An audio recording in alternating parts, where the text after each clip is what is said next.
What's up, guys? In this tutorial, I will show you how to find your Windows product license key. This should be quite an easy tutorial. For more information, click on the first link in the description below. First, open up your command prompt by searching for CMD in your Start menu search. Select to run it as an administrator.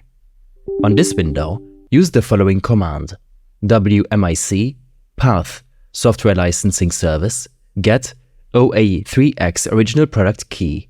You can copy it from the description below. You will see your Windows license key on the same window. This method might not work with some users, particularly those with a digital license. To find your digital license key, you'll have to make use of your Registry Editor. Search for Regedit to open the Registry Editor application. From here, navigate to this path: HKey local machine, software, Microsoft, WindowsNT, CurrentVersion, SoftwareProtectionPlatform. You can copy and paste the Registry Editor path from the description below.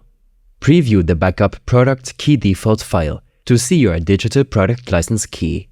These steps and more information will be available in my extensive guide linked in the description below. I hope this helped you out. Leave a comment if you have any questions, and see you in the next one.